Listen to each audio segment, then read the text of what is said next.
Let's go ahead and check out where we're kind of heading right now in terms of weather for this week. So I have the drought monitor up. Yeah, it was updated on Thursday, but notice this. The Brazos Valley is entirely out of those drought conditions. But you're probably asking, Jordan, you said it was going to be sunny all day. Why are you showing the drought monitor? Well, because we actually have rain coming up later this week, and this is going to certainly help out drought conditions, especially given that the worst of it is still going to be out in Hamilton, Gatesville, and much of Waco, Temple, Killeen is still going to be under those severe drought conditions, so we could still use any amount of rain that we can get, even if it is just a little bit. Right now, at least, we don't have to worry too much about that. Temperatures, yeah, it's still below the freezing point. 26 right now in Waco, 28 in Temple, 31 in Bryan College Station.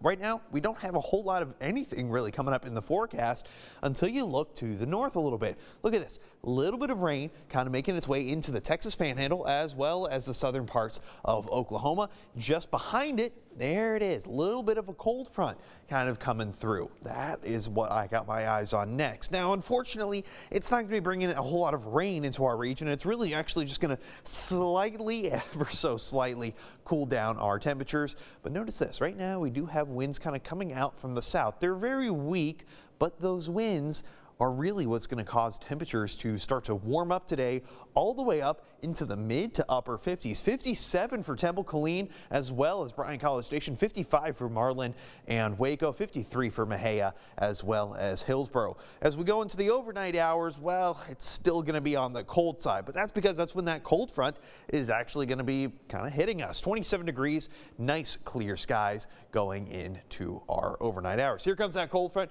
kind of stopping a little bit. Any kind of cloud cover and moisture is just going to dissipate before it pushes its way into central Texas, so we're not going to see a whole lot of a difference with that. But once it actually comes through, then we start to see a little bit of that cloud cover kind of pushing its way in from the west. The front itself stalls out by Wednesday morning, not seeing a whole lot of activity, but strong winds coming up from the south. That means temperatures are going to start warming right back up.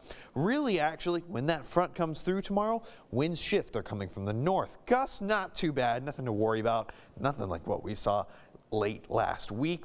Then they start to come back up from the south again. That causes temperatures to warm back up. Gusts getting up to about 20 to 25 miles per hour. Nothing too crazy or out of the ordinary.